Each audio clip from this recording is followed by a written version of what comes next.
Well, the first thing I want to say is I got a couple of things to say. Congratulate Clemson. I thought they played a tremendous game. When you talk about Reed and Thomas, they're as good as advertised. Very good basketball players. Put a lot of pressure on our defense, score when they wanted to. We were in a dogfight as we expected. The other thing I have to do is I've got to do a better job of educating our fans, the guys who got up and left early, who are now realizing that we won the game. When you're a pressing team, and my teams always, we play until the clock says 0. Believe it or not, I never felt like that we were out of a game. I thought because we could press and we could make shots that we have every opportunity to win the game. I thought our guys did a great job executing down the stretch. We did a great job fouling when we had to. It helped us, obviously, that Reed missed 4 free throws down the stretch, but we didn't take bad shots to take us out of the game. I thought we took great shots.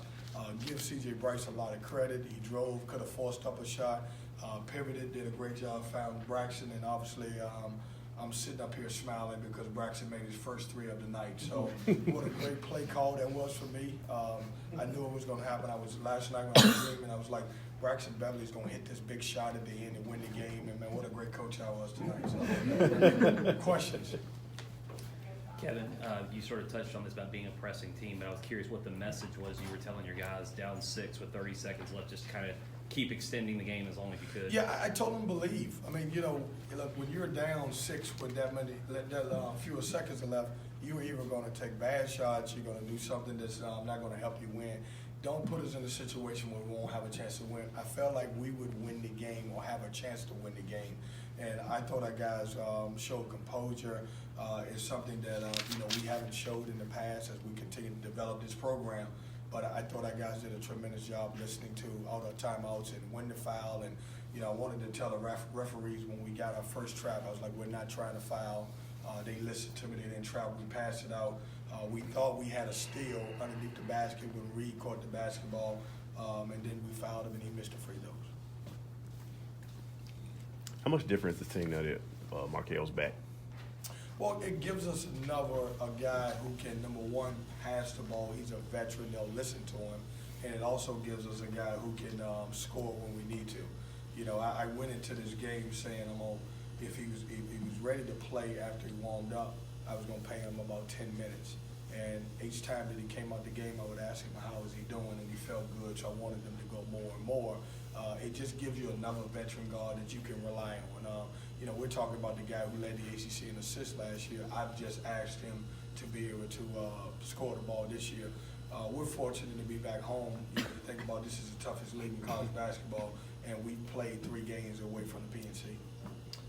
Last year, 4 out of our 6 have been away from home. Last year, DeVoe missed one at 1 second to go. Today, they missed 4 straight there at the end. What is it about your free throw defense against these guys in this building? Well, my coaches were all saying to me, are you going to call a timeout like last year? You going to call a timeout like last year? And I was like, no, I'm not calling, because he went to the line and he missed the first one. And I wanted to hold on to the timeout so I could figure out if we had to run something at the end. So I didn't call it during that stretch when he had missed the first and then the second one's coming up. It's not so much a Clemson. When you're a pressing team, and I joke a lot, you guys don't see this at the end of the bench, when guys go to the free throw line at the end of the bench, I'm down there telling the players, I bet you missed this one, I bet you missed this one. Because what happens is, towards the end of the game, guys don't shoot 3-pointers or free throws well when they don't have legs. And I think our pressure kind of warmed down.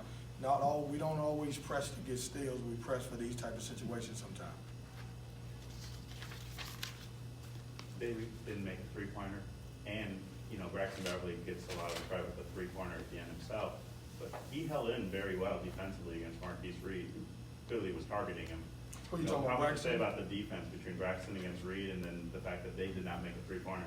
Well, Braxton's defense against Reed was absolutely horrendous.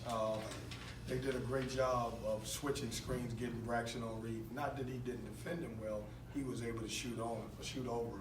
So at the end of the game, I wanted to make a change and go offensive defense. So we subbed Braxton out to put Eric Lockett in because he had great size to be able to do that. I think our defense on the team's best players the last 2 games have been the best I've seen, against Warren, against Louisville, even though we lost. I thought we did a tremendous job with him. I don't know that he made a 3-pointer, and we made him shoot a tough percentage.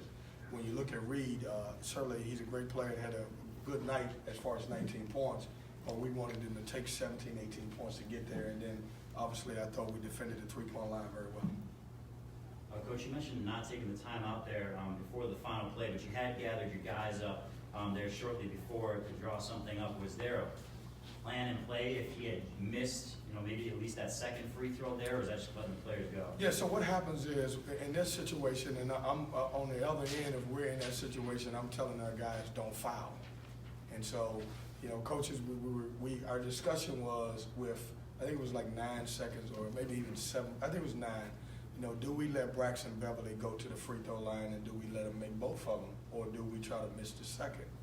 I felt like that we would have time.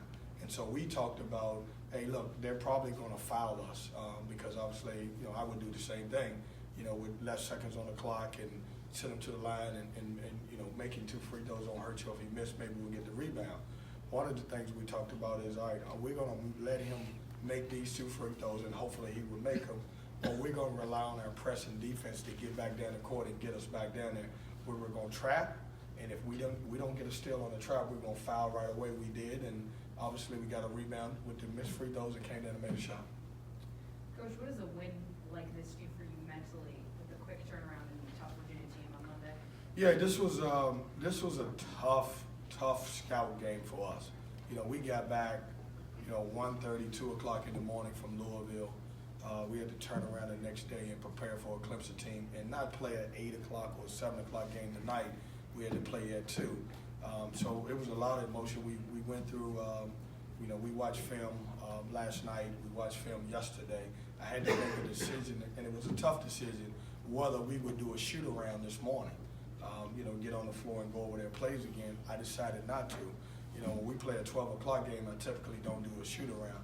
2 o'clock is a 50-50 call, and I decided that I wanted our guys to have fresh legs at the end opposed to walking through or getting on the floor at 9 o'clock this morning. And so it's a great win. For us to bounce back after a tough loss where we felt like we had an opportunity then with a short turnaround, it's a great program win. You guys got it?